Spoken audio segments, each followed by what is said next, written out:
Hello dear students, आपका इस lecture में स्वागत है। आज के इस लेक्चर में हम कॉम्प्लेक्स एनालिसिस के बारे में पढ़ेंगे। इस टॉपिक से CUET एग्ज़ाम में एक क्वेश्चन हर साल पूछा जाता है, तो चलिए इस टॉपिक को आगे पढ़ते हैं। अगर हमारे पास x² = 9 है, तब यहाँ पर x ± √9 होता है, जो कि ±√9 कितना होता है, 3 हो जाता है। वैसे ही अगर हमारे पास x² -9 है, तो ये हो जाता है x ±√9। यहाँ पर ये हो जाता है +±, ये इसको हम लिख सकते हैं -1 इंटू में 9, तो यहाँ पे हो जाएगा ±√9 हो गया 3, और यहाँ पे बचा √1। इसी √1 को हम क्या लिख देते हैं, आयोटा लिख देते हैं। अगर हम कॉम्प्लेक्स नंबर की बात करें तो जितने भी नंबर होते हैं, रियल या इमेजिनरी, सभी नंबर को हम कॉम्प्लेक्स नंबर बोलते हैं। कॉम्प्लेक्स नंबर जो है एक बड़ी कैटेगरी है, तो इसी कैटेगरी में क्या आ जाते हैं, रियल नंबर आ जाते हैं। और रियल नंबर में जितने भी सारे रैशनल नंबर आते हैं एंड इरेशनल नंबर आते हैं, ये सभी क्या होते हैं, जो रैशनल एंड इरेशनल नंबर होते हैं, ये सभी क्या होते हैं, रियल नंबर्स होते हैं। फिर जो रियल के अलावा बाकी कौन से बचे, इमेजिनरी नंबर, तो ये भी किस में आ जाते हैं, कॉम्प्लेक्स नंबर में आ जाते हैं। तो इस कॉम्प्लेक्स नंबर को लिखने का जो जनरल फॉर्म है, तो उसको मैं लिख देता हूँ यहाँ पे कॉम्प्लेक्स नंबर। तो कॉम्प्लेक्स नंबर को हम लिख सकते हैं a+ib फॉर्म में। यहाँ पर हमारे पास जो a और b है, ये दोनों ही रियल नंबर को बिलोंग करते हैं, तो हम इसे कुछ इस तरीके से लिख सकते हैं। यहाँ पर हमारे पास जो a है, ये हो गया हमारा real part of the complex number, और वैसे ही हमारे पास यहाँ पर जो ib है, इसमें जो हमारे पास p है, ये हो गया हमारे पास इमेजिनरी पार्ट, और आयोटा हमारे पास हो गया इमेजिनरी नंबर। चलिए नेक्स्ट समझते हैं कि कार्टेशियन रिप्रेजेंटेशन क्या होता है एक कॉम्प्लेक्स नंबर का। कॉम्प्लेक्स नंबर को हम z से रिप्रेजेंट करते हैं, और z = जैसे कि हमने देखा कि इसको हम a+ib लिख सकते हैं। हम चाहे तो इस कॉम्प्लेक्स नंबर को भी वेक्टर फॉर्म में लिख सकते हैं। उसके लिए हमें बनाना पड़ेगा एक इमेजिनरी एक्सिस, इसको हम लिख देते हैं im, और एक हमें बनाना पड़ेगा यहाँ पे एक रियल एक्सिस, जिसको मैं re लिख देता हूँ। तो रियल एक्सिस में क्या आ जाएगा, रियल पार्ट आ जाएगा, और इमेजिनरी एक्सिस में इमेजिनरी पार्ट आ जाएगा। तो एग्जांपल के लिए हम लिखते हैं z = 2 + i3। तो यहाँ पर जो रियल पार्ट है वो कितना है, 2, तो यहाँ पर रियल पार्ट में यहाँ पर आ जाएगा 2, एंड इमेजिनरी पार्ट में कितना है, 3, तो यहाँ पर आ जाएगा 3। तो हम 2 + i3 को कहाँ पे रख सकते हैं, तो 2 + i3 कुछ यहाँ पर आ जाएगा। तो इस तरीके से हम एक वेक्टर के फॉर्म में भी इसे बना सकते हैं। वेक्टर के फॉर्म में बनाने से यहाँ पे जो इस वेक्टर का मैग्नीट्यूड होगा, उसको हम z का मॉड करके लिख सकते हैं, या z का मैग्नीट्यूड लिख सकते हैं। z का अगर हम मैग्नीट्यूड की बात करें, तो यहाँ मैग्नीट्यूड कितना होगा, a² + b², यानी रियल पार्ट का स्क्वायर प्लस इमेजिनरी पार्ट का स्क्वायर प्लस में √, जैसे कि हम वेक्टर का निकालते हैं। वैसे अगर हम एग्जांपल में देखें, तो यहाँ पर ये कितना आ जाएगा, 2² + 3², और इसका √, करेंगे तो इसका मैग्नीट्यूड आ जाएगा। ये वेक्टर जो रियल एक्सिस के साथ एंगल बना रहा है, उससे अगर हम फाई एंगल कहें, तो यहाँ पर फाई को हम कहेंगे फेस कहेंगे, फाई को हम फेस कहेंगे। यहाँ पर हमने क्या निकाला था, मैग्नीट्यूड निकाला था। नेक्स्ट हम निकालेंगे फेस। फेस को ही हम क्या कहते हैं, आर्ग्यूमेंट भी कहते हैं। तो इसको हम रिप्रेजेंट करते हैं फाई से। तो यहाँ पर अगर हम 10 फाई निकालें, तो 10 फाई निकालते हैं, तो यहाँ पर हम देख सकते हैं, यहाँ पर इस राइट ट्रायंगल में आप देख सकते हो कि यहाँ पर कौन सा पार्ट आ रहा है, इमेजिनरी पार्ट आ रहा है। बाई में 10 फाई क्या होता है, परपेंडिकुलर बाई बेस, तो परपेंडिकुलर हो गया ये b, और बेस हो गया ये रियल पार्ट, जो कि क्या है, a है। तो यहाँ से हमारे पास फाई आ जाएगा इजीली, जो कि है tan 1 b/a। तो इस एग्जांपल में अगर हम देखें, तो यहाँ पर फाई = आ जाएगा tan 1 b, यहाँ पर कितना है 3, बाई यहाँ पर a कितना है 2। तो यहाँ पर आप इजीली इस तरीके से लिख सकते हैं। नेक्स्ट आता है कॉन्जुगेट। तो कॉन्जुगेट में सिंपली क्या होता है, जो प्लस आई है वो माइनस आई हो जाता है और माइनस आई प्लस आई हो जाता है। तो अगर हम यहाँ पे z का कॉन्जुगेट निकालेंगे तो यहाँ पर जो a प्लस आई बी था वो हो जाएगा a माइनस आई बी, और यहाँ पर अगर हम इस एग्जांपल में z का कॉन्जुगेट निकालें तो ये हो जाएगा 2 माइनस आई थ्री। और अगर हम देखें 2 माइनस आई थ्री कहाँ पे आ रहा है, तो आप यहाँ पे देख सकते हैं अगर यहाँ पे -3 है तो यहाँ पर जो 2 माइनस आई थ्री है वो कुछ यहाँ पर आ जाएगा। तो ये वाला जो वेक्टर बना ये हो जाएगा 2 माइनस आई थ्री। तो यहाँ पर आप देख सकते हैं कॉन्जुगेट निकालने से क्या हो रहा है, जो वेक्टर है उसका रोटेशन हो जा रहा है। रोटेशन कौन किसके अबाउट हो रहा है, rotation of z about real axis. तो यहाँ पे z का कॉन्जुगेट निकालते हैं तो ये क्या हो जाता है, ये हो जाता है हमारे पास reflection of z about real axis. Real axis के अबाउट रोटेशन हुआ है, इसीलिए हम लिख रहे हैं रिफ्लेक्शन ऑफ z, यानी reflection of the complex number about the real axis. तो इसका मतलब आप ये समझ सकते हैं। नेक्स्ट चलिए समझते हैं कि दो कॉम्प्लेक्स नंबर का रिजल्टेंट कैसे निकालते हैं। सपोज हमारे पास एक कॉम्प्लेक्स नंबर है z1 is equals to a1 plus i b1, तो उसे हम कुछ इस तरीके से वेक्टर फॉर्म में रिप्रेजेंट कर सकते हैं। और सपोज हमारे पास और एक कॉम्प्लेक्स नंबर है z2 जो कि है a2 प्लस आई b2, जिसे कि हम इस तरीके से रिप्रेजेंट कर सकते हैं वेक्टर फॉर्म में। तो ये हो गया हमारे पास z1 का मैग्नीट्यूड और ये हमारे पास हो गया z2। तो z2 और ये भी z2 हो जाएगा, तो ये हमारे पास z2 का मैग्नीट्यूड हो जाएगा, ये वाला यहाँ पर ये हो जाएगा z2 का मैग्नीट्यूड। तो हमें पता है पैरेललोग्राम लॉ से हमें पता है कि अगर हमारे पास दो वेक्टर है तो उसका जो रिजल्टेंट आता है वो डायगोनल ऑफ द पैरेललोग्राम होता है। तो यहाँ पे दो वेक्टर का जो रिजल्टेंट है वो यहाँ पर आप देख सकते हैं r से मैंने रिप्रेजेंट किया है। r का मैग्नीट्यूड मतलब यहाँ पे रिजल्टेंट का मैग्नीट्यूड लिखा गया है। तो यहाँ पर जो हमारे पास रिजल्टेंट आएगा ये हमारे पास क्या होगा, z1 प्लस z2 होगा। तो इसे हम क्या लिख पाएंगे, इसे हम लिख पाएंगे a1 plus a2 plus iota b1 plus b2, यानी हमें रियल पार्ट को रियल पार्ट के साथ ऐड करना है एंड जो इमेजिनरी पार्ट है उसे इमेजिनरी पार्ट के साथ ऐड करना है। तो अगर हम यहाँ पे बात करें कि यहाँ पे रियल पार्ट का मैग्नीट्यूड क्या है, तो रियल पार्ट यहाँ पे रिजल्टेंट का मैग्नीट्यूड क्या है, तो रिजल्टेंट का मैग्नीट्यूड हम यहाँ पे इजीली निकाल सकते हैं। मैग्नीट्यूड कैसे निकालते हैं, a1 प्लस a2 का होल स्क्वायर, तो रियल पार्ट का स्क्वायर प्लस यहाँ पे जो इमेजिनरी पार्ट है उसका स्क्वायर करेंगे, फिर ऐड करके इसका क्या कर देंगे, हम रूट ओवर कर देंगे। तो इस तरीके से हम रिजल्टेंट का मैग्नीट्यूड निकाल सकते हैं। जैसे कि हमने वेक्टर के लिए देखा था, वेक्टर कैसे होता है, अगर हमारे पास a एंड b दो वेक्टर है, अगर हमारे पास a एंड b दो वेक्टर है तो इसके लिए जो हम रिजल्टेंट निकालते हैं, इसके लिए रिजल्टेंट का जो मैग्नीट्यूड निकालते हैं, ये कैसे निकालते हैं, a का स्क्वायर करते हैं प्लस b का स्क्वायर करते हैं प्लस 2ab, a और b के बीच में जो एंगल है इनटू में cos थीटा, तो a और b के बीच में एंगल थीटा है तो यहाँ पे आ जाता है थीटा, इसका करते हैं हम root over. Similarly complex number के लिए हम क्या लिख सकते हैं, r का जो मैग्नीट्यूड है वो हम क्या लिख सकते हैं, z1 का मैग्नीट्यूड का स्क्वायर प्लस z2 का मैग्नीट्यूड का स्क्वायर। बेसिकली यहाँ पर भी जो a वेक्टर का मैग्नीट्यूड होता है हम वही लेते हैं वेक्टर के केस में, b वेक्टर का मैग्नीट्यूड लेते हैं और यहाँ पर हम a वेक्टर का मैग्नीट्यूड लेते हैं, यहाँ पर b वेक्टर का मैग्नीट्यूड लेते हैं। तो यहाँ पर वही कहानी है, प्लस यहाँ पर आ जाएगा प्लस 2 z1 का मैग्नीट्यूड इंटू z2 का मैग्नीट्यूड, z1 और z2 के बीच में जो एंगल है थीटा तो वो आ जाएगा यहाँ पे इंटू में cos थीटा। दैट मीन्स अगर हमें कॉम्प्लेक्स नंबर के लिए मैग्नीट्यूड लिखना है कॉम्प्लेक्स नंबर का, अगर हमारे पास दो कॉम्प्लेक्स नंबर है उनका रिजल्टेंट का अगर मैग्नीट्यूड लिखना है तो हम इस तरीके से लिख सकते हैं या इस तरीके से लिख सकते हैं, दोनों ही सही है। यहाँ पर हम एक बात नोट कर सकते हैं कि अगर हम यहाँ पे z1 का मैग्नीट्यूड और z2 के मैग्नीट्यूड को ऐड करते हैं तो ये हमेशा r के मैग्नीट्यूड से बड़ा आने वाला है, बड़ा या फिर इक्वल भी आ सकता है।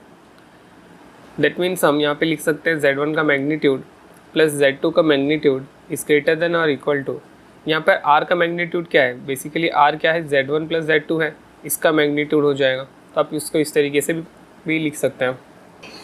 नेक्स्ट चलिए कुछ प्रॉपर्टीज़ जानते हैं कॉम्प्लेक्स नंबर के बारे में, जो कि बहुत ही इंपॉर्टेंट प्रॉपर्टीज़ भी है। तो पहला प्रॉपर्टी है हमारे पास, अगर हमारे पास Z1 और Z2 दो कॉम्प्लेक्स नंबर है तो Z1 और Z2 का अगर हम मॉड निकालेंगे तो ये बेसिकली Z1 का मॉड होगा इनटू में Z2 का मॉड होगा, मॉड यानी मैग्नीट्यूड। यहाँ पे जो सेकंड प्रॉपर्टी है वो है कि अगर हम Z1 बाई Z2 का मॉड्यूलस निकालते हैं तो इज इक्वल्स टू होगा Z1 का मॉड्यूलस बाई में Z2 का मॉड्यूलस। वैसे ही थर्ड प्रॉपर्टी है argument of Z1 into Z2, यानी अगर हम Z1 इंटू Z2 करके उसका फिर आर्ग्यूमेंट निकालेंगे यानी फेज़ निकालेंगे तो ये आएगा हमारे पास argument of Z1 plus argument of Z2। तो ये कुछ आपको लॉग की प्रॉपर्टी जैसे दिख रहा होगा, क्योंकि लॉग ए बी अगर होता तो लॉग ए प्लस लॉग बी हो जाता, तो वैसा ही तो है ये। नेक्स्ट फोर्थ प्रॉपर्टी है अगर हम argument of Z1 divided by Z2 निकालना चाहते हैं तो ये हमारे पास कितना हो जाएगा, ये होगा argument of Z1 minus argument of Z2। तो आप इन इजी प्रॉपर्टीज़ को ध्यान में रख सकते हैं, जो कि आपको क्वेश्चन में सॉल्व करने में बहुत ज़्यादा हेल्प करेंगे।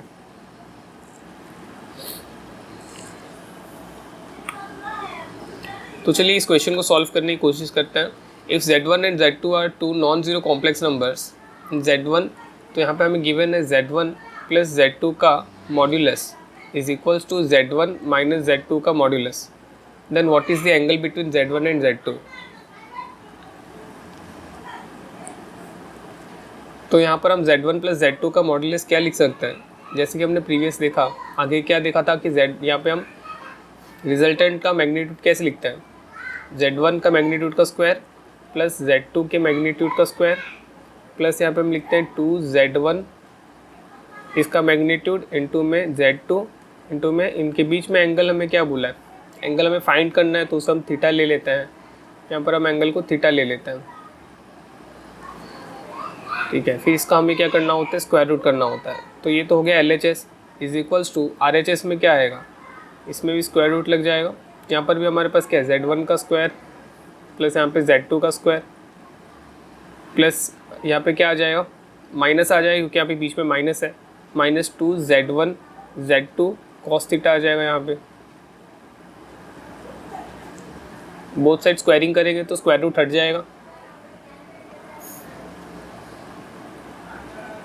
एंड बोथ साइड हमारे पास Z1 का स्क्वायर है तो वो हट जाएगा, फिर Z2 का स्क्वायर वो हट जाएगा, तो हमारे पास बचेगा यहाँ पे 2Z1 का मैग्नीट्यूड Z2 का मैग्नीट्यूड इंटू कॉस थीटा, और फिर यहाँ पे जो माइनस है वो यहाँ पे आके प्लस हो जाएगा, प्लस 2Z1 का मैग्नीट्यूड Z2 का magnitude into cos theta. Right में हमारे पास क्या बचेगा फिर 0, ये हो जाएगा 4Z1 क्योंकि 2 + 2 4 हो जाएगा, यहाँ पे 2Z1 Z2 cos theta is equals to 0। तो यहाँ पर आप देख सकते हो कि यहाँ पे कॉस थीटा सीधा सीधा क्या आ रहा है, 0 आ रहा है। तो कॉस थीटा 0 कब होता है, जब theta is equals to 90 degree होता है, या फिर हम कह सकते हैं ये π/2 रेडियन होता है।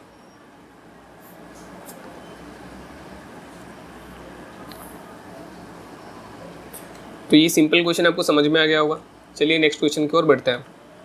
The phase of the complex number in the polar form representation is, तो हमारे पास जो कॉम्प्लेक्स नंबर दिया है z is equals to 1 plus iota into में आयोटा, तो इसको हम पहले एक कॉम्प्लेक्स नंबर के जनरल फॉर्म में लिख देते हैं जो कि है a प्लस आई बी। ये कॉम्प्लेक्स नंबर का जनरल फॉर्म होता है। तो ये हम इसे क्या लिख पाएंगे, i प्लस आयोटा का स्क्वायर लिख पाएंगे। यहाँ पे आयोटा का स्क्वायर क्या होता है, -1 होता है, तो यहाँ पर आ जाएगा -1। तो इसको अगर हम अरेंज करके लिखे तो ये होगा -1 प्लस आयोटा। दैट मीन्स हमारे पास यहाँ पर a है -1, यहाँ पर हमारे पास b है 1, तो यहाँ पर जो हमारे पास फाई आ जाएगा ये हो जाएगा 10 इनवर्स b/a। तो ये कितना हो जाएगा, 10 इनवर्स -1, तो 10 में 1 कब आता है, 45 डिग्री में, यानी π/4 में। लेकिन हमें यहाँ पे पूछा है -1, तो यहाँ पे π/4 ऑप्शन तो नहीं हो सकता है, तो यहाँ पर -1 कब आएगा। अगर हम ASTC रूल को देखें तो यहाँ पर ऑल पॉजिटिव होते हैं, यहाँ साइन पॉजिटिव है, मतलब सेकंड क्वाड्रेंट में 10 नेगेटिव हो सकता है, थर्ड क्वाड्रेंट में तो 10 पॉजिटिव है, फोर्थ क्वाड्रेंट में जो 10 है वो नेगेटिव हो सकता है, सेकंड में या इसमें नेगेटिव हो सकता है, लेकिन हमें 45 डिग्री वैल्यू चाहिए।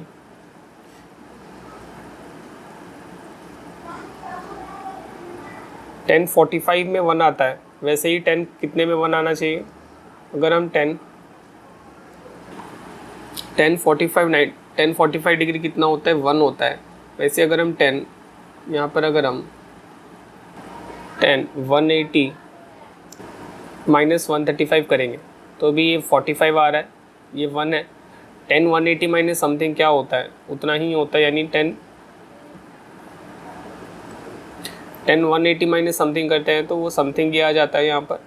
फिर यहाँ पर अगर हम देखें 135 डिग्री सेकंड क्वाड्रेंट में आता है, सेकंड क्वाड्रेंट में 10 का वैल्यू नेगेटिव है, दैट मीन्स हमें यहाँ पे 10 135 डिग्री जो मिल रहा है वो मिल रहा है हमको -1।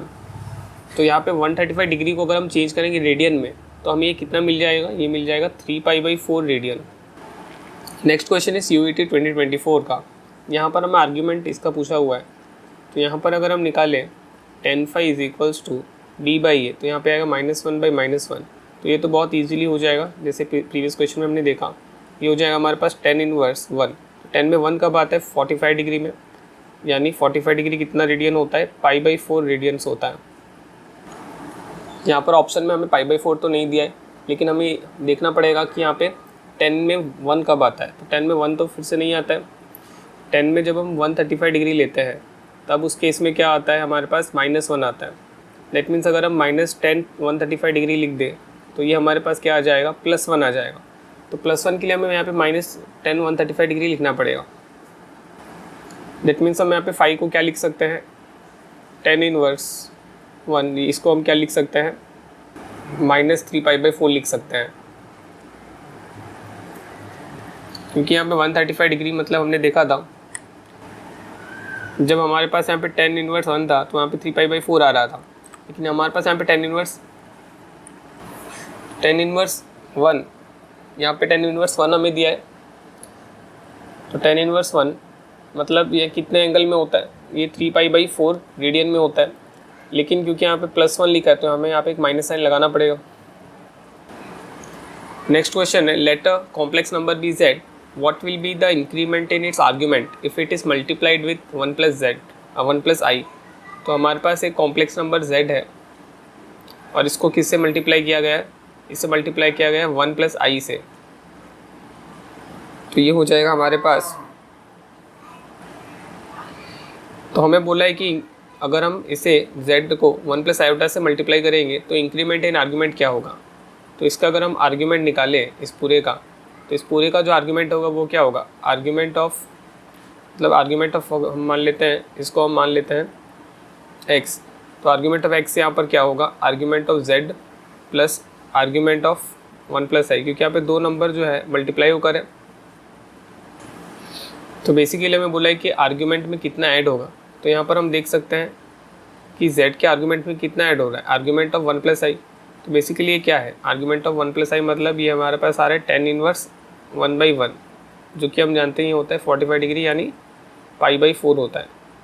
तो आर्ग्यूमेंट कितना ऐड हो रहा है? π/4 ऐड हो रहा है। तो जब हमने z के साथ 1 + i मल्टीप्लाई किया तब हमारे पास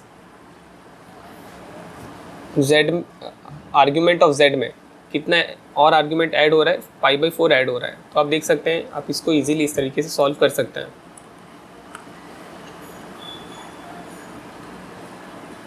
next question, what is the area of the triangle composed bye z iz and z - iz। तो यहाँ पर हमें इसको वेक्टर फॉर्म में लिखना पड़ेगा बेटर अंडरस्टैंडिंग के लिए। तो हम z को इस तरह से यहाँ पे वेक्टर फॉर्म में रिप्रेजेंट कर सकते हैं और iz को इस तरह से रिप्रेजेंट कर सकते हैं। तो यहाँ पर जो z - iz वो यहाँ पर ये बन जाएगा। आप यहाँ पे चेक भी कर सकते हैं कि यहाँ पर iz का ऑर्डर एंड यहाँ पे z प्लस किसका z - iz का ऑर्डर सेम है। दैट मीन्स हम जब इन दोनों को ऐड करेंगे तब हमें रिजल्टेंट z मिलना चाहिए। तो अब आप यहाँ पे चेक भी कर सकते हैं कि हमें रिजल्टेंट कितना मिल रहा है? z मिल रहा है, जो कि ऑपोजिट ऑर्डर में है। तो triangle law of vector addition use करके आप चेक भी कर सकते हैं कि ट्रायंगल सही है। और यहाँ पे z और iz के बीच में आप चेक कर सकते हैं कि यहाँ पे 90 डिग्री बन रहा है। तो क्योंकि एक राइट एंगल ट्रायंगल बन रहा है, दैट मीन्स यहाँ पे एरिया हम इजीली निकाल सकते हैं। एरिया ऑफ द ट्रायंगल क्या हो जाएगा, यहाँ पे बेस इंटू हाइट हो जाएगा। तो यहाँ पर हमारे पास जो बेस है वो कितना है, बेस का मैग्नीट्यूड क्या है अगर देखा जाए तो बेस का मैग्नीट्यूड है हमारे पास यहाँ पे z का मैग्नीट्यूड इंटू में हमारे पास यहाँ पे हाइट क्या है, हाइट है हमारे पास यहाँ पे iz, इसका मैग्नीट्यूड। पे iz का अगर हम मैग्नीट्यूड देखें तो यहाँ पर ये क्या हो जाएगा, i का मैग्नीट्यूड तो हमारे पास वैसे तो क्या हो जाता है 1 हो जाता है, तो इसलिए हम इसको क्या लिख सकते हैं, हाफ इंटू z का मैग्नीट्यूड इंटू में z का मैग्नीट्यूड। ये हो जाएगा कि हाफ इंटू z का मैग्नीट्यूड का स्क्वायर हो जाएगा। और z के मैग्नीट्यूड के स्क्वायर को हम चाहे तो क्या लिख सकते हैं, हम चाहे तो हाफ इंटू z का z इंटू में z का मैग्नीट्यूड लिख सकते हैं।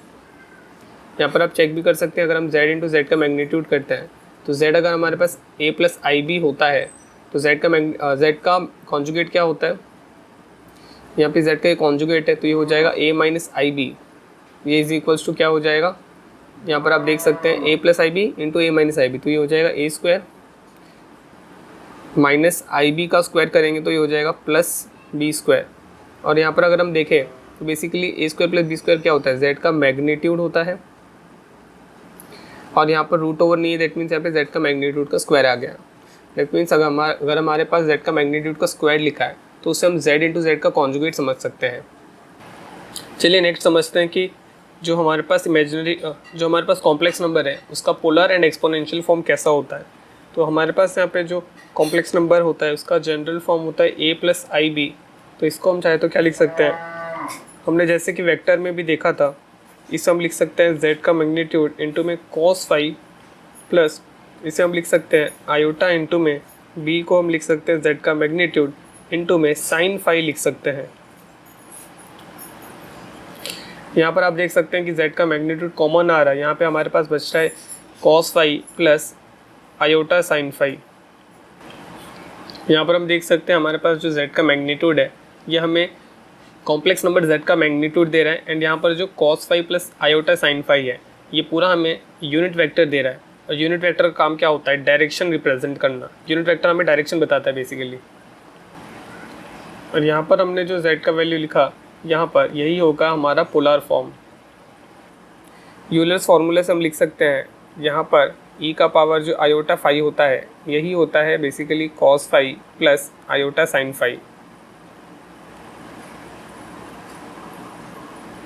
दैट मीन्स यहाँ पर हमारे पास जो z है z को हम क्या लिख पाएंगे, z का मैग्नीट्यूड इंटू में cos phi plus iota sine phi को हम लिख पाएंगे e का पावर आई फाई, और यही हो जाता है हमारे पास एक्सपोनेंशियल फॉर्म।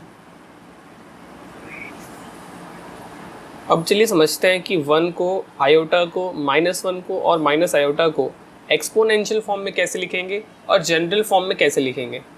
एक्सपोनेंशियल फॉर्म में यहाँ पर लिखने के लिए हमें यहाँ पे क्या करना होता है, e इंटू आयोटा फाई लिखना होता है। फाई मतलब फेज़ होता है। अब फेज़ को जानना यहाँ पे बहुत ही आसान है। यहाँ पर अगर हम 1 देखें तो 1 यहाँ पर अगर आप देखेंगे 1 के लिए जो वेक्टर आएगा वो यहाँ पर आएगा। अब देख सकते हैं रियल एक्सिस के साथ ये जो एंगल बना रहा है ये कितना है, 0 डिग्री है। दैट मीन्स यहाँ पर e का पावर आयोटा फाई क्या हो जाएगा, यहाँ पे 0 हो जाएगा। दैट मीन्स बेसिकली हम इसको e का पावर 0 लिख सकते हैं, और e का पावर 0 क्या होता है, 1 होता है। और इसको अगर हम जनरल फॉर्म में लिखना चाहे तो ये क्या हो जाएगा, e का पावर आयोटा 0 प्लस 2n पाई। 0 प्लस 2n पाई लिखने का मतलब क्या है, क्योंकि यहाँ पर जो एंगल है 2n पाई में वही सेम एंगल हमको मतलब 2n पाई घूमने के बाद भी हम वहीं पे आ जाता है।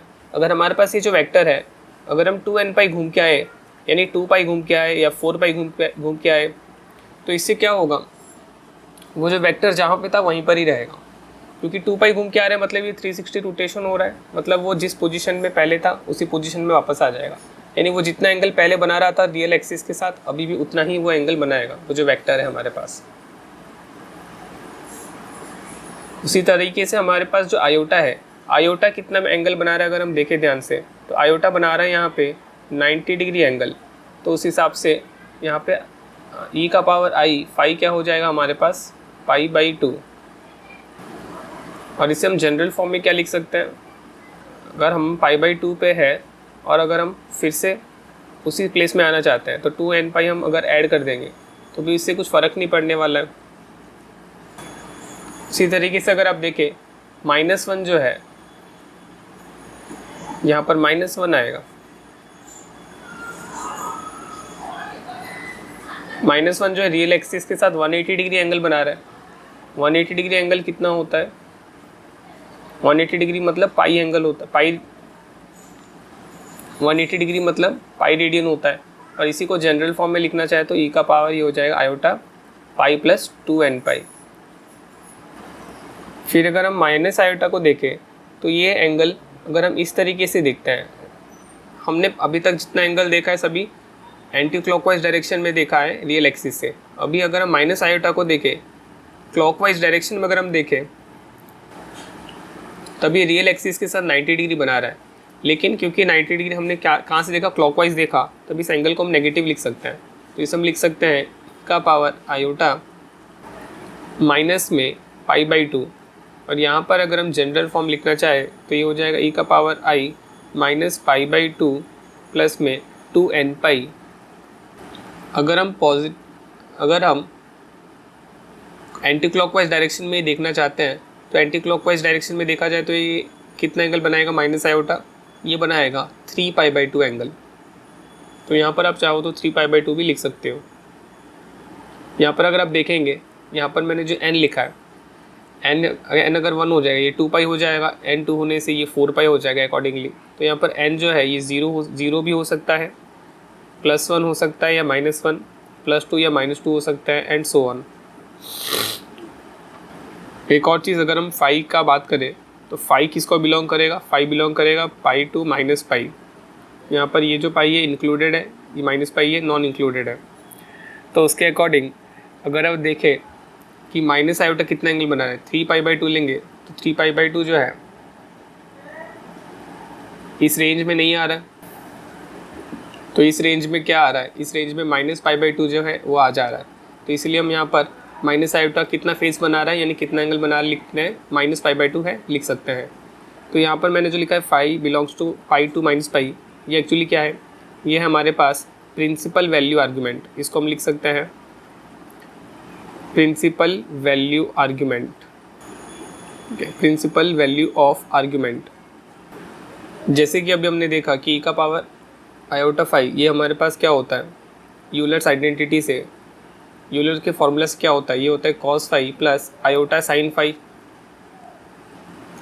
अगर हम कॉस फाई लिखे, कॉस फाई क्या होता है, तो हमारे पास e⁻x जो होता है इसकी सीरीज़ क्या होती है, ये होती है 1 + x² factorial plus x³ 3 plus x⁴ factorial and so on. अगर हम e के पावर में आयोटा x लिख दें तो ये हमारे पास हो जाएगा 1 + iota x plus iota x² 2 factorial plus iota x³ 3 factorial plus iota x⁴ 4 factorial and so on. हमको अगर e का पावर आयोटा फाई यहाँ पर चाहिए तो ये क्या हो जाएगा 1 + आयोटा फाई प्लस यहाँ पर हमारे पास क्या आएगा माइनस x² 2 फैक्टोरियल आ जाएगा। तो यहाँ पर हम लिख सकते हैं -x² 2 फैक्टोरियल। फिर ये क्या आ जाएगा, यहाँ पर हमने x की जगह पे फाई लिख दिया तो यहाँ पे φ² आ जाएगा। यहाँ पर आ जाएगा माइनस आयोटा, यहाँ पर आयोटा रहेगा आप चेक कर सकते हैं, इंटू में φ³ बाई में 3 फैक्टोरियल, और यहाँ पर क्या हो जाएगा ये प्लस में ही रहेगा, फाई का पावर ये हो जाएगा 4/4 factorial plus and so on. तो यहाँ पर अगर हम रियल पार्ट को एंड इमेजिनरी पार्ट को अलग कर दें तो यहाँ पर रियल पार्ट है 1 - φ² 2 फैक्टोरियल प्लस फाई का power 4/4 factorial and so on. ये हो गया हमारा real part, plus iota common निकाल देते हैं तो हमारे पास जो बचेगा इमेजिनरी पार्ट जो होगा 5 माइनस 5³/3 फैक्टोरियल, एंड हमारे पास इसी तरीके से रहेगा सो ऑन। तो अगर हम यहाँ पे देखें तो ये जो 1 माइनस 5²/2 फैक्टोरियल है plus 5⁴/4 factorial plus so on है, ये बेसिकली कॉस 5 का सीरीज़ है। प्लस आयोटा यहाँ पर अगर हम देखें यहाँ पे 5 माइनस 5³/3 फैक्टोरियल प्लस वैसे ही क्या आ जाएगा 5⁵ फैक्टोरियल, ये हमारे पास जो है ये साइन 5 की सीरीज़ है। तो इस तरीके से आप देख सकते हैं कि e⁻i⁵ किस तरीके से cos 5 प्लस आयोटा साइन 5 होता है। चलिए नेक्स्ट एक थ्योरम को समझते हैं। ये थ्योरम बेसिकली एक फ्रेंच नाम है, फ्रेंच नाम से आया है, तो इसका प्रोनाउंसिएशन गलत हो सकता है। तो बेसिकली हमें ये थ्योरम क्या है हमें पता होना चाहिए। इससे आप चाहे तो डू मुहावरा करके भी बोल सकते हो, तो आपको जैसा भी सूटेबल लगे। ये थ्योरम बेसिकली आपको पता होना चाहिए। ये थ्योरम के हिसाब से अगर हमारे पास e⁻i⁵ है, इसका पावर अगर हमारे पास n है, तो e⁻i⁵ क्या होता है हमारे पास cos 5 प्लस आयोटा साइन 5 होता है, फिर इसका पावर हमें n कर देना है। तो डू मुहावरा थ्योरम के हिसाब से ये इज इक्वल्स टू हो जाता है हमारे पास cos n⁵ प्लस में आयोटा साइन n⁵।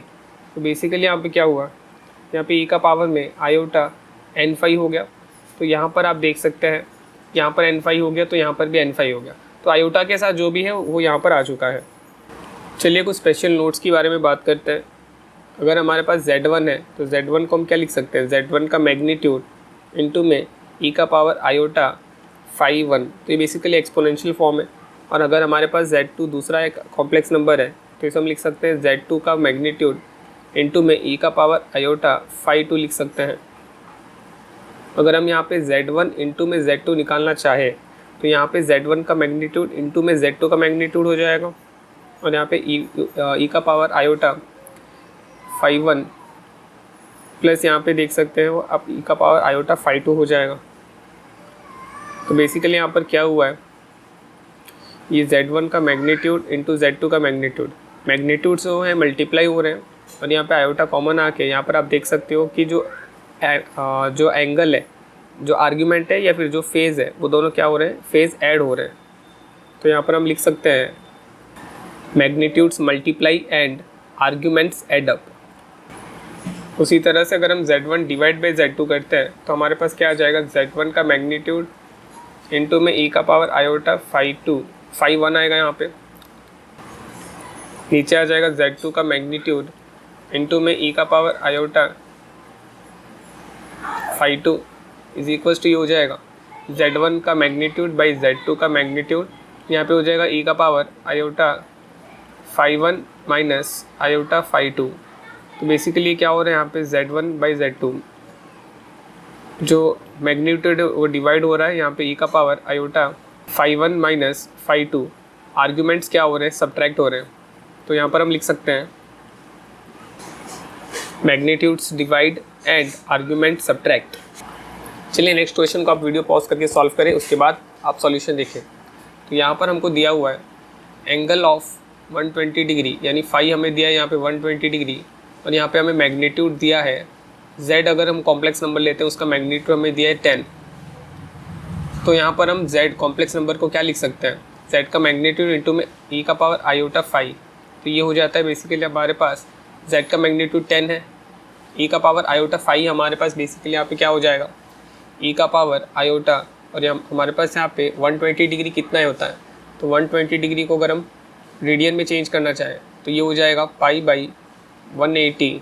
तो यहाँ पर अगर आप देखें 0 0 कैंसिल हो रहा है, ये कट होगा किससे, 3 × 4 12, ये हो जाएगा 3 × 6 18, तो हमारे पास आएगा 2 × 4 2 3 6, ये हो जाएगा 2π/3।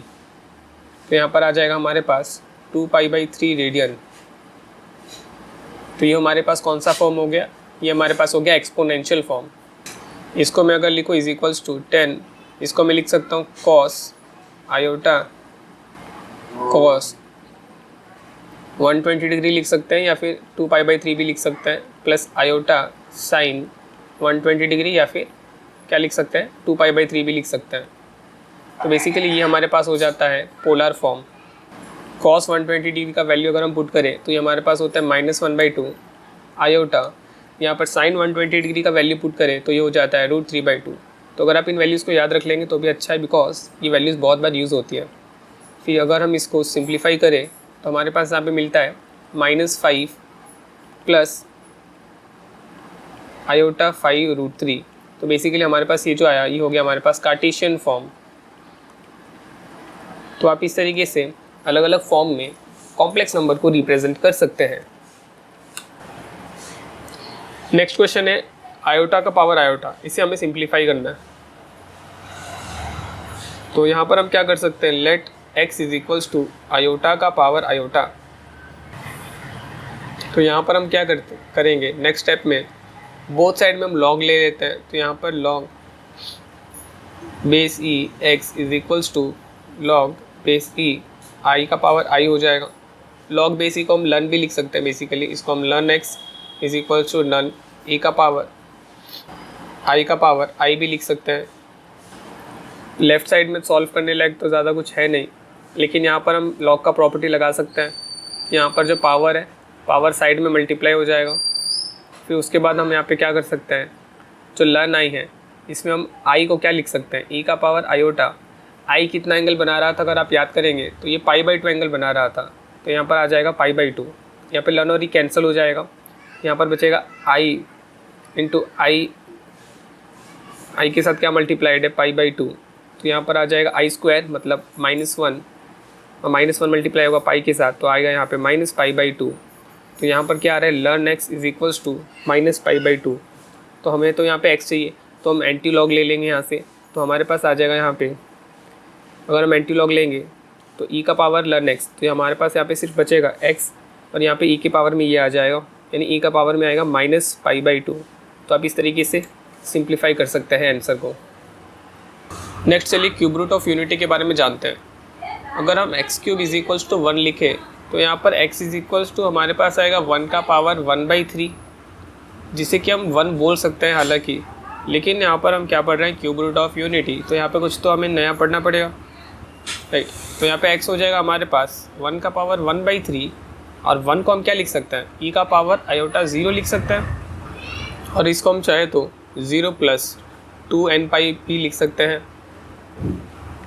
इस पूरे का पावर हमारे पास क्या हो जाएगा 1/3। अगर हम यहाँ पे n का वैल्यू 0 ले लें तो हमें यहाँ पे x का वैल्यू इज इक्वल्स टू कितना मिल जाएगा, 1 मिल जाएगा बेसिकली। और अगर हम यहाँ पे n का वैल्यू को 1 ले लें तो हमारे पास यहाँ पे x का वैल्यू कितना मिलेगा, चलिए देखते हैं। तो यहाँ पर आ जाएगा cos, और यहाँ पर हमारे पास क्या आएगा, x का वैल्यू, अगर n का वैल्यू 1 ले लेते हैं तो यहाँ पर हमारे पास आएगा e का पावर i 2π/3। तो यहाँ पर आ जाएगा cos 2π/3 प्लस आयोटा साइन 2π/3। और यहाँ पर ये क्या है, बेसिकली cos 120 डिग्री है और ये क्या है, साइन 120 डिग्री। तो ये वैल्यूज़ अगर आपको याद है तो इसका वैल्यू अगर हम पुट करेंगे तो हमारे पास यहाँ पे आ जाएगा -1/2। यहाँ पर हमारे पास आएगा प्लस में आयोटा √3/2। वैसे अगर हम n का वैल्यू इज इक्वल्स टू 2 ले लें तो हमारे पास x इज इक्वल्स टू यहाँ पर आ जाएगा cos 2 to the 4, ये आ जाएगा 4π/3 प्लस में आयोटा साइन 4π/3। यहाँ पर cos 4π/3 ये होगा -2 और यहाँ पर हमारे पास जो साइन 4π/3 है ये हमारे पास हो जाएगा -√3/2। तो साइन 120 डिग्री आ रहा था, √3/2 साइन 4π/3 यानी इसका डबल साइन 240 डिग्री अगर हम देखें तो ये आ रहा है हमारे पास -√3/2। तो यहाँ पर हमने फर्स्ट वाले केस में आर्ग्यूमेंट जो देखा उसे लिख देते हैं। तो फर्स्ट केस में हमने यहाँ पर जो आर्ग्यूमेंट देखा यानी फाई देखा, यहाँ पर हमारे पास फाई था 0। सेकेंड केस में हमने जो फाई देखा ये हमारे पास था 120 डिग्री, फिर 120 डिग्री यानी 2π/3। फिर थर्ड केस में हमने जो एंगल देखा यानी फाई देखा, यानी जो आर्ग्यूमेंट देखा वो था 240 डिग्री यानी कितना 4π/3। तो यहाँ पर हम क्या करते हैं, यहाँ पर हमें जो x इज इक्वल्स टू 1 मिला, ये तो हमारा 1 हो गया। फिर जो हमारे पास यहाँ पे x इज इक्वल्स टू हमें ये मिला, इसको हम अगर ओमेगा कह ले तो यहाँ पर x इज इक्वल्स टू जो हमें ये मिल रहा है इसको हम ओमेगा स्क्वायर कह सकते हैं। हम चाहे तो सेकेंड वाले को ओमेगा स्क्वायर कह सकते हैं और यहाँ पर थर्ड वाले को ओमेगा भी कह सकते हैं, लेकिन फर्स्ट वाला तो ओमेगा ही रहेगा। इसका अगर हम वेक्टर फॉर्म में रिप्रेजेंटेशन देखें तो ये कुछ इस तरीके से होता है। यहाँ पर हम कुछ इंपॉर्टेंट नोट कर सकते हैं, जैसे कि अगर हम यहाँ पे एक्स क्यूब करें तो ये हमें क्या दे रहा है, 1 दे रहा है। तो यहाँ पर हमें एक्स का वैल्यू क्या क्या मिल रहा है, 1 या फिर क्या मिलेगा, ओमेगा या फिर ओमेगा स्क्वायर। तो अगर हम यहाँ पे ओमेगा क्यूब करें तो इज इक्वल्स टू हमें कितना दे देगा, 1 दे देगा। तो ये पहली चीज़ है। दूसरी चीज़ है, अगर हम 1 प्लस ओमेगा स्क्वायर करें तो ये हमें कितना दे देगा। आप इसे चेक कर सकते हैं कि हमें इससे मिल जाएगा 0। तो यहाँ से अगर हम फॉर एग्ज़ाम्पल लिखना चाहे, अगर हमें ओमेगा स्क्वायर का वैल्यू लिखना है तो हम चाहे तो इसे -1 प्लस ओमेगा भी इस तरीके से लिख सकते हैं। उसी तरीके से अगर हमारे पास ओमेगा का वैल्यू निकालना है तो ये क्या हो सकता है, -1 प्लस ओमेगा स्क्वायर लिख सकते हैं। और उसी तरीके से अगर लिखना चाहे हम तो हम 1 को क्या लिख सकते हैं, -ओमेगा प्लस ओमेगा स्क्वायर भी लिख सकते हैं। चलिए नेक्स्ट समझते हैं कि इंटीग्रेशन विथ कॉम्प्लेक्स नंबर्स कैसे किया जाता है। तो यहाँ पर हमें क्वेश्चन दिया है z का कॉन्जुगेट का स्क्वायर, इसका हमें इंटीग्रेशन करना है from 0 to 2i along the path o to a to b। तो along the path o to a to b बोला गया है। तो यहाँ पर हम कुछ बेसिक चीज़ें पहले लिख देते हैं, उसके बाद हम इस इंटीग्रेशन को सॉल्व करेंगे। तो हमें अगर पता है कि z अगर हमारे पास होता है, z हमें यहाँ पर कितना दिया हुआ है, z नहीं दिया, तो z हम क्या लिख सकते हैं, a प्लस आई भी लिख सकते हैं। तो यहाँ से हमारे पास जो z का कॉन्जुगेट हो जाएगा ये क्या हो जाएगा, a माइनस आई भी हो जाएगा। फिर हमारे पास यहाँ पे dz दिया हुआ है, तो dz को हम क्या लिख सकते हैं, यहाँ पर a कांस्टेंट, a को हम क्या लिख सकते हैं, यहाँ पे डिफ्रेंशिएट कर देंगे, dz करेंगे तो यहाँ पे dA आ जाएगा, प्लस यहाँ पर i कांस्टेंट है, यहाँ पे आ जाएगा dB। यहाँ पर हम z को x प्लस आई वाई लिख देते हैं। तो यहाँ पर जो z का कॉन्जुगेट होगा वो होगा x माइनस आई वाई। यहाँ पर हमें dz भी है, dz दिया हुआ इंटीग्रेशन में, तो यहाँ पे dz इज इक्वल्स टू ये क्या हो जाएगा, dx plus i d y हो जाएगा। फिर हमें यहाँ पे क्या चाहिए, z का कॉन्जुगेट का स्क्वायर चाहिए। तो z का कॉन्जुगेट का अगर हम स्क्वायर करेंगे तो हमें यहाँ पे क्या मिल जाएगा, x माइनस आई वाई का होल स्क्वायर। और ये कितना हो जाएगा उस हिसाब से, ये होगा x स्क्वायर प्लस में आई स्क्वायर। तो प्लस में आई स्क्वायर करेंगे तो -1 हो जाएगा, तो ये होगा -y स्क्वायर माइनस 2xy, यहाँ पे i मल्टीप्लाई हो जाएगा साथ में। तो हमारे पास ये सब वैल्यूज़ आ चुकी है। तो हमें बेसिकली कौन सा इंटीग्रेशन सॉल्व करना है, हमें 0 to 2 प्लस आई, z का कॉन्जुगेट का स्क्वायर क्या आया, x square minus y square minus 2xy into में i, ये हो गया z का कॉन्जुगेट का स्क्वायर इंटू में dz हमारे पास क्या है, dx plus i d y. Basically हमें इस चीज़ को सॉल्व करना है। तो यहाँ पर हमें अलॉन्ग द पाथ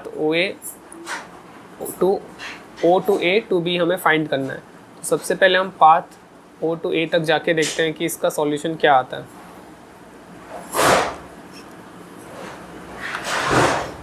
तो सबसे पहले हम क्या करेंगे, पाथ o to a के लिए सॉल्व करेंगे। उसके बाद नेक्स्ट हम सॉल्व करेंगे, इसके सॉल्व करने के बाद पाथ a to b यानी a b सॉल्व करेंगे। अगर हम पाथ ओ ए को देखते हैं तो ओ से ए तक अगर हम जाते हैं तब यहाँ पर कौन वेरी कर रहा है, यहाँ पर जो रियल एक्सिस है वो वेरी कर रहा है 0 to 2। रियल एक्सिस अगर एक्स एक्सिस है हमारा, तो हमारा यहाँ पे जो एक्स है ये कहाँ से कहाँ वेरी कर रहा है, फ्रॉम 0 to 2 वेरी कर रहा है। तो और एक चीज़ देखेंगे, वाई का वैल्यू यहाँ पर अगर हम देखते हैं तो इस जगह पे वाई का वैल्यू तो 0 है। इमेजिनरी एक्सिस को अगर हम वाई एक्सिस ले लें तो वाई का वैल्यू तो यहाँ पे 0 है, तो वाई यहाँ पर हमारे पास हो जाता है 0। तो डी वाई अगर हम निकालेंगे तो ये भी कितना हो जाएगा, 0 हो जाएगा। तो यहाँ पर हमारे पास क्या है, एक्स स्क्वायर है, फिर हमारे पास यहाँ पर क्या है, वाई तो 0 हो गया तो ये दोनों हट जाएंगे, डी वाई भी 0 हो गया तो हमारे पास यहाँ पे सिर्फ डी एक्स बचेगा। तो यहाँ पे हम लिख देते हैं डी एक्स। फिर यहाँ पे इंटीग्रेशन हम करेंगे फ्रॉम 0 to 2 लिखेंगे, क्योंकि यहाँ पर रियल एक्सिस है, यहाँ पर एक्स एक्सिस में रियल एक्सिस है और एक्स 0 to 2 वेरी कर रहा है। तो यहाँ पर हम इसीलिए 0 to 2 ही लिखेंगे, 2 + i नहीं लिखेंगे। x यहाँ पे 0 to 2 वेरी कर रहा है, तो यहाँ पर हम 0 to 2 लिख देंगे। फिर इसको लिखने के बाद हम यहाँ पे देख सकते हैं इज इक्वल्स टू कितना आ रहा है, ये होगा x³/3, लिमिट लग जाएगा 0 to 2। यहाँ पे हमें मिलेगा 2⁻3 जो कि होता है 8/3 माइनस 0, तो उतना ही आएगा, 8/3 ही आएगा। ये हो गया हमारा पाथ OA के लिए। फिर पाथ AB के लिए लिखते हैं। पाथ AB को हम यहाँ पे लिखते हैं जगह बचाने के लिए। फिर वहाँ पे path OA and path OB, path OA and AB, ये दोनों पाथ का निकालने के बाद हम दोनों पाथ का ऐड कर देंगे तो हमें टोटल इंटीग्रेशन मिल जाएगा। यहाँ पर अगर हम देखेंगे x का वैल्यू कहाँ से कहाँ वेरी करता है पाथ AB में, तो पाथ AB में देखा जाए तो x का वैल्यू तो कांस्टेंट है जो कि 2 के बराबर है, तो यहाँ पे x = 2 है, तो यहाँ पर जो dx है ये हो जाएगा 0। अब यहाँ पे अगर हम y की बात करें AB पाथ में, तो y जो है वो 0 to i वेरी कर रहा है। यहाँ पर हम देख सकते हैं y जो है 0 to i वेरी कर रहा है, तो यहाँ पे हम लिख देते हैं y वेरी कर रहा है फ्रॉम 0 to i, इसलिए यहाँ पर इंटीग्रेशन में भी क्या आ जाएगा 0 to i आ जाएगा। यहाँ पर हमारे पास x2 है, तो 2 का स्क्वायर यहाँ पर हमारे पास 4 आ जाएगा। फिर हमारे पास y का स्क्वायर है, माइनस वाई का स्क्वायर, तो यहाँ पे लिख देते हैं माइनस वाई का स्क्वायर। फिर हमारे पास यहाँ पे x2 है, तो 2 to 4, तो यहाँ पे आ जाएगा -i4y, तो यहाँ पे हम लिख देते हैं -i4y। और हमारे पास dx 0 है, तो हमारे पास सिर्फ बचेगा i dy, तो यहाँ लिख देते हैं i dy। इसे सॉल्व करके देखते हैं कितना आता है, तो इसको मल्टीप्लाई करेंगे तो ये हो जाएगा 4i dy। इसको इंटीग्रेट करेंगे माइनस में i/y², इसको इंटीग्रेट करेंगे, फिर माइनस में i4y dy, फिर इसको इंटीग्रेट करेंगे। इन सबका जो लिमिट होगा ये होगा क्या 0 to i ही होगा, क्योंकि y जो है 0 to i वेरी कर रहा है। तो इसको सॉल्व करके देखते हैं क्या आता है। तो यहाँ पर इसको सॉल्व करने से आप देख सकते हैं कि यहाँ पर i11/3 + 2 आ जाएगा। फिर हमको यहाँ पे जो टोटल इंटीग्रेशन है वो सॉल्व करना है, तो हमारे यहाँ पे पाथ OA के लिए आया था 8/3, और यहाँ पर हमारे पास पाथ AB के लिए आ रहा है i11/3 + 2। तो हमें यहाँ पे real part and imaginary part को अलग कर देना है। तो यहाँ पे 8/3 2 के साथ ऐड हो जाएगा, तो ये हो जाएगा कितना 14/3 + i11/3 हो जाएगा। ये वाला क्वेश्चन बहुत ही बड़ा हो जा रहा है, इसलिए इसका CUET एग्ज़ाम में आने की जो प्रोबेबिलिटी है वो कम ही है। इसलिए और एक क्वेश्चन आप प्रैक्टिस के लिए कर सकते हैं, ये IIT JAM 2019 में पूछा गया था। इस क्वेश्चन को हम थोड़ा डिफरेंट अप्रोच से करेंगे ताकि ये थोड़ा सा कंपैरेटिवली शॉर्ट में हो जाए। यहाँ पर हमें क्या दिया हुआ है कि the value of this integration, फिर उसका मॉड्यूलस का स्क्वायर करना है along the line 3y = x where z = x + iy is.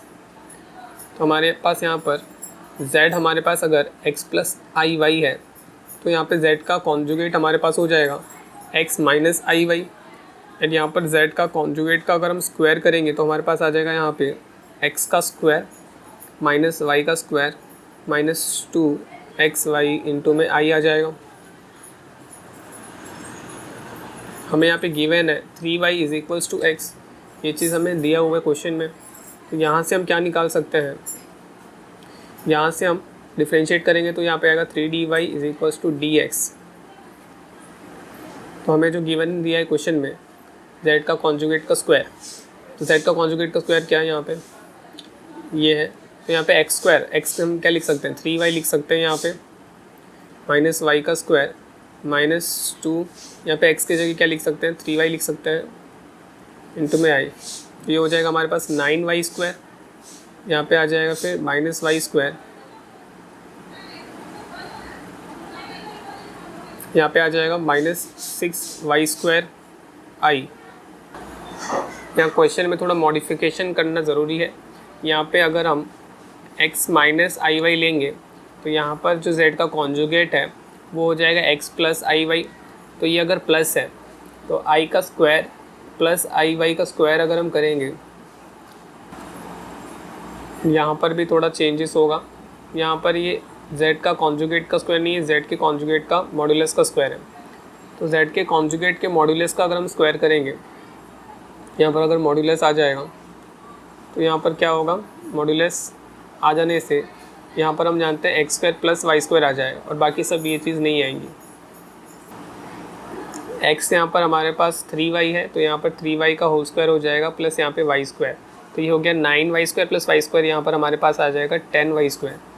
तो इंटीग्रेशन में हमारे पास यहाँ पर तो आ गया 10y स्क्वायर, ठीक है। और एक हमारे पास dz का वैल्यू हमें पता होना चाहिए, तो ये हमारे पास जो dz है वो कितना आ जाएगा, हम यहाँ पे लिखते हैं नेक्स्ट स्टेप में z का कॉन्जुगेट के मॉड्यूलस का स्क्वायर जो है वो आ गया हमारे पास 10y स्क्वायर। फिर जो dz है उसे हम क्या लिख सकते हैं, dx plus i d y लिख सकते हैं। यहाँ पर अगर हम dx देखें तो इसका वैल्यू हमें दिया हुआ है, ठीक है। और ये वैल्यू कहाँ से 0 to 3 प्लस आई है, ये हमें फाइंड आउट करना है, राइट। और इसे अगर हम देखें 10y स्क्वायर, dx कितना है 3dy है, प्लस में ये आई डी वाई हो जाएगा। फिर ये इंटीग्रेशन लगेगा लिमिट 0 to 3 प्लस आई। यहाँ पर हमें डायग्राम करने की ज़रूरत नहीं पड़ी बिकॉज यहाँ पे हमें इक्वेशन दिया हुआ है तो उससे ही हमारा काम चल रहा है। वरना हम चाहे तो यहाँ पे भी जो ग्राफ जो रियल एक्सिस है, इमेजिनरी एक्सिस है, वो यहाँ पे बना सकते हैं।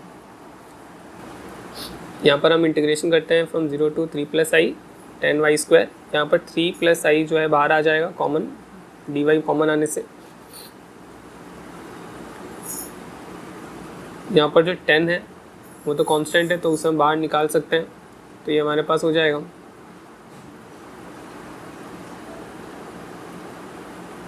10। फिर इसको इंटीग्रेट अगर हम करेंगे, यहाँ पे 3 प्लस आई, ये भी तो कांस्टेंट है, ये भी बाहर आ जाएगा। फिर हमारे पास बचेगा वाई स्क्वायर, तो वाई स्क्वायर का इंटीग्रेशन करेंगे तो हमारे पास यहाँ पे क्या आएगा, वाई क्यूब बाई 3। तो यहाँ पे लिमिट लग जाएगा 0 to, क्योंकि यहाँ पे वाई ही वेरी कर रहे हैं तो यहाँ पे वाई के रिस्पेक्ट में हम वाई के रिस्पेक्ट में इंटीग्रेट कर रहे हैं। तो यहाँ पर क्या आ जाएगा, वाई अगर देखें तो इमेजिनरी पार्ट है, तो यहाँ पे इमेजिनरी पार्ट में क्या है I1, तो यहाँ पर लिमिट में आ जाएगा 0 to 1। तो यहाँ पर dx और dy दोनों था तो यहाँ पे 3 प्लस आई लिखेंगे, लेकिन यहाँ पर हमारे पास सिर्फ y क्या बोलते हैं, हमारे पास सिर्फ यहाँ पे dy बचा है, तो यहाँ पर हम लिख देंगे जो वेरिएशन हो रहा है y का वो कहाँ से कहाँ हो रहा है, वो 0 to 1 हो रहा है। तो यहाँ पे जो लिमिट है वो 0 to 1 लग जाएगा। फिर ये इज इक्वल्स टू हो जाएगा हमारे पास 10 × 3 प्लस आई, यहाँ पे लिमिट लगाएंगे तो ये हो जाएगा 1 का क्यूब बाई 3, यानी ये हो जाएगा 1/3। वाई नहीं आएगा यहाँ पे। इसको हम क्या लिख सकते हैं, इसको हम लिख सकते हैं 10 प्लस 10/3 आई। ये तो हमारे पास सिर्फ अंदर वाली वैल्यू आई, फिर इसका हमें मॉड्यूलस का स्क्वायर करना है। तो अगर हम इसका मॉड्यूलस का स्क्वायर निकालें नेक्स्ट स्टेप में, तो अगर हम 10 प्लस 10/3 आई इसका मॉड्यूलस का स्क्वायर निकालें, मतलब बेसिकली हमें क्या निकालना है, इसका मैग्नीट्यूड निकालना है। तो मैग्नीट्यूड इसका क्या हो जाएगा, 10 का स्क्वायर प्लस में 10/3 का स्क्वायर, फिर इसका रूट नहीं रहेगा क्योंकि यहाँ पे स्क्वायर है इसीलिए। तो हमारे पास यहाँ पे आ जाएगा 100, यहाँ पे हमारे पास आ जाएगा 11.1 समथिंग। इसको राउंड ऑफ कर दिया हमने 1 डेसिमल प्लेस तक, जैसे क्वेश्चन में पूछा गया था। तो फिर ये ऐड करने से आ जाएगा 111.1। तो ये हो जाएगा हमारा फाइनल आंसर।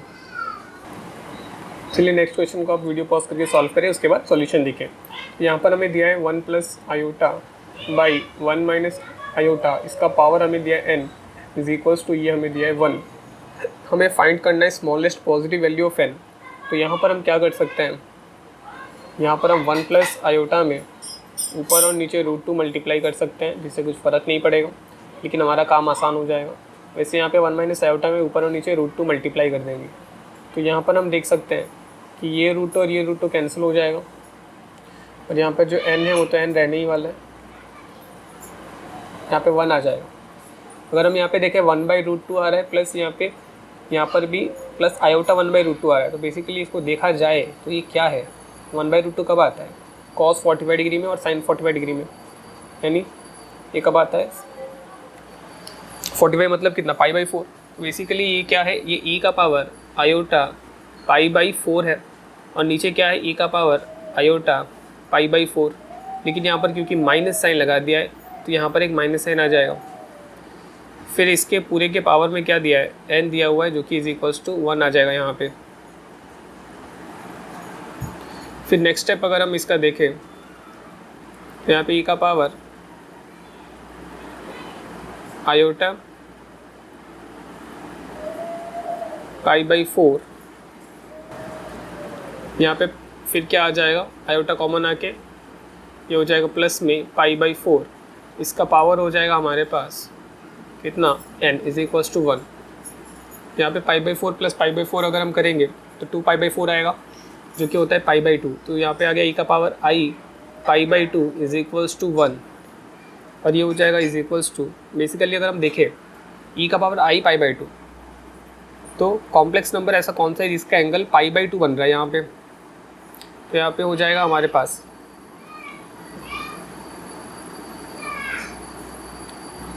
e का पावर i π/2, आप देख सकते हैं अगर आपको याद ना हो तो ये i है, तो आगे हमने डिस्कस किया है i को ही हम e का पावर i π/2 लिख सकते हैं, क्योंकि ये i जो है 90 डिग्री यानी π/2 एंगल बनाता है रियल एक्सिस से।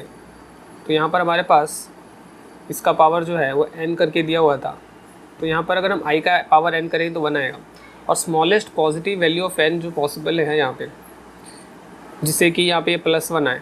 तो यहाँ पर अगर हम i का पावर +4 करेंगे तो ये +1 आएगा, क्योंकि i अगर स्क्वायर रूट ऑफ -1 है तो i का पावर 4 जो है ये हमें +1 आंसर दे देगा।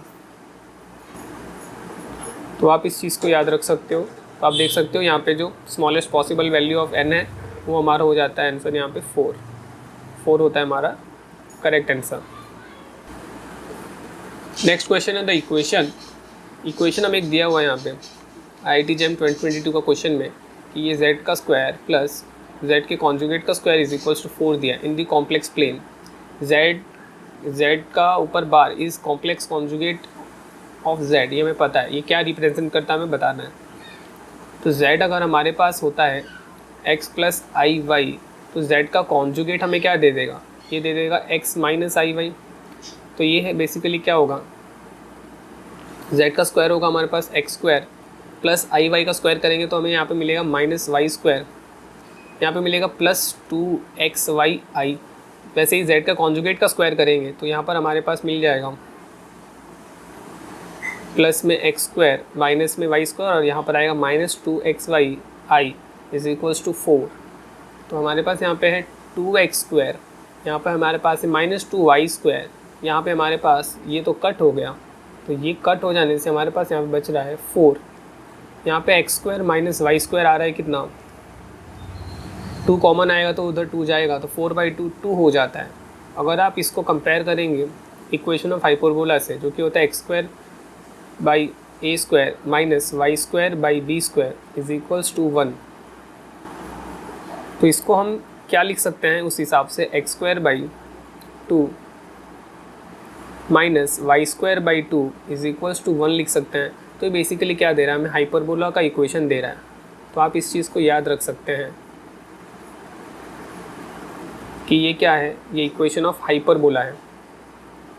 नेक्स्ट क्वेश्चन हमारे पास IIT JEM 2013 का है, और यही सेम क्वेश्चन हमें CUCET 2018 में पूछा गया था। तो हम क्या कर सकते हैं, यहाँ पे वैल्यू इसका फाइंड करने के लिए इसे हम x के बराबर ले लेते हैं। इस तरीके से अगर हम करेंगे तो इसका वैल्यू बहुत ईजिली आ जाएगा। आप चाहे तो कोई और तरीके से भी कर सकते हैं, जैसे आयोटा को आप क्या लिख सकते हैं, जैसे प्रीवियस क्वेश्चन में हमने लिखा था, आयोटा को हम e का पावर i π/2 लिख के भी इस क्वेश्चन को सॉल्व कर सकते हैं। लेकिन हम चाहते हैं इसको बहुत ही शॉर्ट में सॉल्व करना। तो ये हो जाएगा बोथ साइड स्क्वायरिंग करके यहाँ पे ये आ जाएगा इतना, और इसका अगर हम सॉल्व करेंगे फर्दर तो ये हमारे पास आएगा माइनस आयोटा का स्क्वायर, जो कि हमें देगा आयोटा, प्लस माइनस आयोटा का होल स्क्वायर करेंगे तो यहाँ पर आ जाएगा माइनस आयोटा, प्लस में यहाँ पर आ जाएगा 2√ओवर आयोटा इंटू में √ओवर माइनस आयोटा। तो हमें यहाँ पे मिल जाएगा आयोटा माइनस आयोटा, ये तो 0 हो गया। बाकी अगर हम 2 को देखें तो यहाँ पे 2 इंटू में यहाँ पर क्या आ रहा है, आयोटा इंटू में माइनस आयोटा, तो माइनस को अलग कर देते हैं। यहाँ पे आयोटा इंटू आयोटा हो रहा है, ये क्या होता है आयोटा स्क्वायर। तो आई स्क्वायर क्या होता है -1, और यहाँ पे पहले से माइनस है तो यहाँ +1 आ गया। तो बेसिकली यहाँ पे 2 इंटू रूट ओवर ऑफ +1 आ रहा है, तो हमें एक्स स्क्वायर कितना मिला, 2 मिला। तो यहाँ पर x क्या आएगा, प्लस और माइनस रूट ओवर ऑफ 2 आएगा। तो यहाँ पे हमारे पास x के दो पॉसिबल वैल्यूज़ आ रहे हैं, तो एक तो √2 आ रहा है और एक -√2 आ रहा है। नेक्स्ट क्वेश्चन है CUCET 2020 का।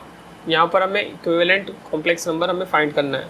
तो बेसिकली हमें यहाँ पे क्या दिया हुआ है, 3 - 5y डिवाइड बाई 8 + 2y दिया हुआ है।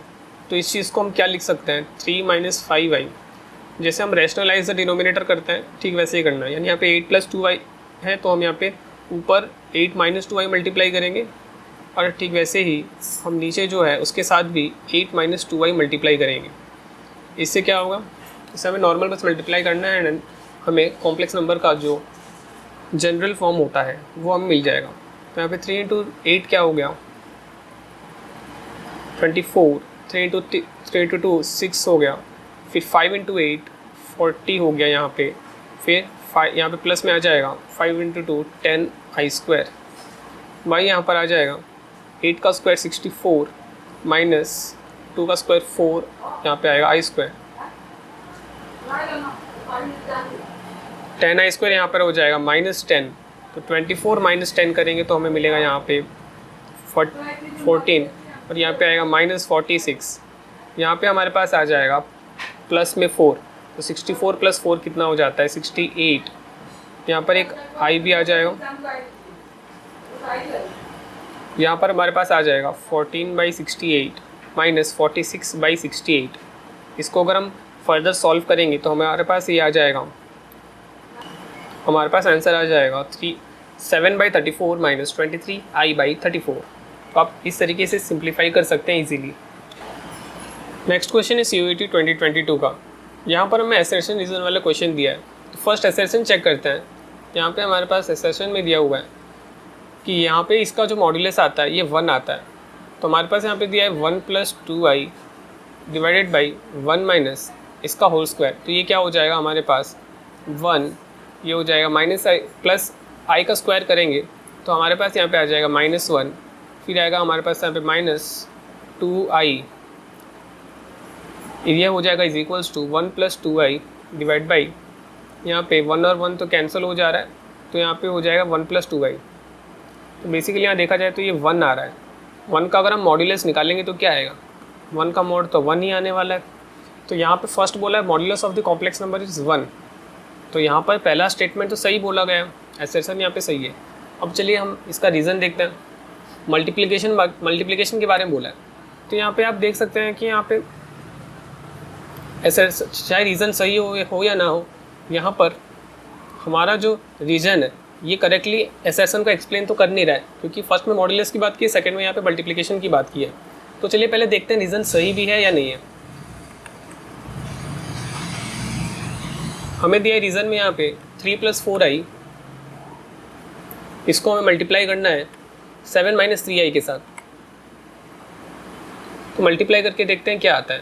3 × 7 21, 3 × 3 9, फिर 4 × 7 28, 4 × 3 14।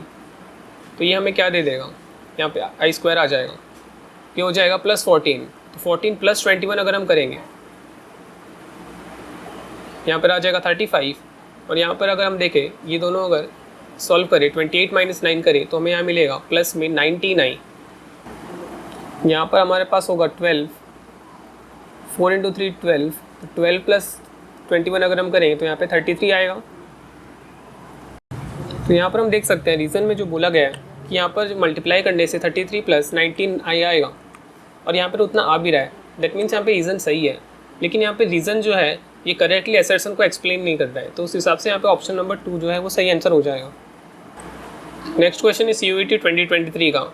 यहाँ पर हमें 2 स्टेटमेंट दिया है, और यहाँ पे कौन कौन सा स्टेटमेंट सही है हमें बताना है। तो पहला स्टेटमेंट है argument of Z1/Z2 is equals to argument Z1 minus argument Z2। तो ये चीज़ तो हमने प्रॉपर्टी में पढ़ी है और ये सही चीज़ बताई हुई है। सेकंड स्टेटमेंट अगर हम देखें तो यहाँ पर हमें दिया है Z1 + Z2 का जो मॉड्यूलस है उसका स्क्वायर करेंगे तो हमें इतना मिल रहा है। तो बेसिकली यहाँ पर हमें पता है कि अगर हमारे पास 2 कॉम्प्लेक्स नंबर है Z1 और Z2, जो रिजल्टेंट आता है अगर दो हमारे पास complex number Z1 and Z2, तो इन दोनों का जो रिजल्टेंट आता है वो आता है हमारे पास Z1 प्लस Z2। तो बेसिकली हमें यहाँ पर उनका रिजल्टेंट का मैग्नीट्यूड का स्क्वायर करना है। तो यहाँ पर बेसिकली हमें रिजल्टेंट क्या देगा, रिजल्टेंट हमें देगा R का जो मैग्नीट्यूड है उसका स्क्वायर करना है। तो मैग्नीट्यूड के लिए रूट आता है, स्क्वायर करने से वो रूट हट जाएगा।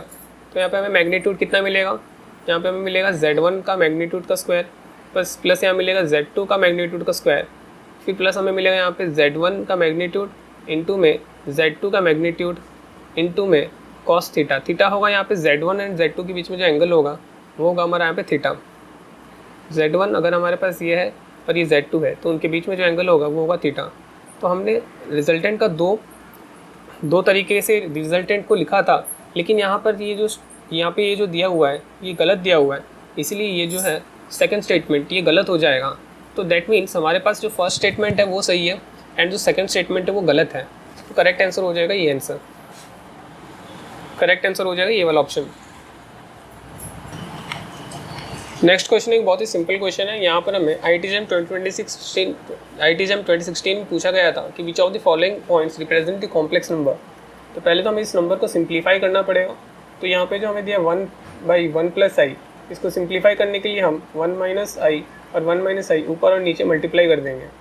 तो यहाँ पर हमें ऊपर मिल जाएगा 1 - iota बाई, यहाँ हमें मिल जाएगा इस पूरी के साथ अगर हम मल्टीप्लाई करेंगे तो यहाँ मिलेगा हमें 1 का स्क्वायर जो कि 1 होता है, माइनस iota का स्क्वायर जो कि होता है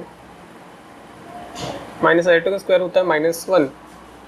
तो iota स्क्वायर -1 होता है, यहाँ पहले से -1 है, दैट मीन्स नीचे क्या आ जाएगा, यहाँ पे आ जाएगा +1। तो 1 + 1 यहाँ पे आ जाएगा 2। दैट मीन्स यहाँ पर क्या आ रहा है 1/2 जो कि होता है 0.5 माइनस 1/2 i मतलब 0.5 i। तो हमें देखना है रियल एक्सिस में, यहाँ पर ये अगर हमारा रियल एक्सिस है और हमारे पास ये अगर इमेजिनरी एक्सिस है, तो रियल एक्सिस में हमें कितना चाहिए 0.5 चाहिए। तो अगर हम देखें रियल एक्सिस में 0.5 एंड इमेजिनरी एक्सिस में अगर हम देखें -0.5, तो हमें यहाँ कहाँ मिल रहा है 0.5 और -0.5 कहाँ मिल रहा है। मतलब अगर इसे हम कंपेयर करें x प्लस i से, तो हमें यहाँ पे x का वैल्यू मिल रहा है 0.5 प्लस में, ठीक है, और हमें y का वैल्यू कितना चाहिए माइनस में 0.5 चाहिए। दैट मीन्स जो करेक्ट आंसर है वो ऑप्शन बी करके आ जा रहा है।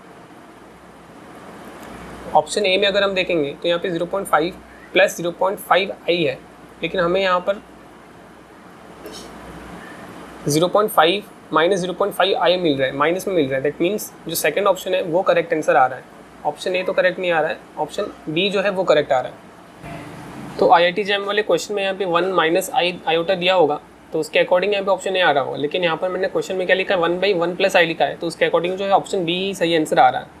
अगर आपको यहाँ तक कुछ भी डाउट होगा और अगर आपको इसका PDF चाहिए इस लेक्चर का, आप टेलीग्राम ग्रुप ज्वाइन कर सकते हैं, जिसका लिंक आपको डिस्क्रिप्शन में भी मिल जाएगा। मिलते हैं अगले लेक्चर में। इस लेक्चर को देखने के लिए थैंक यू।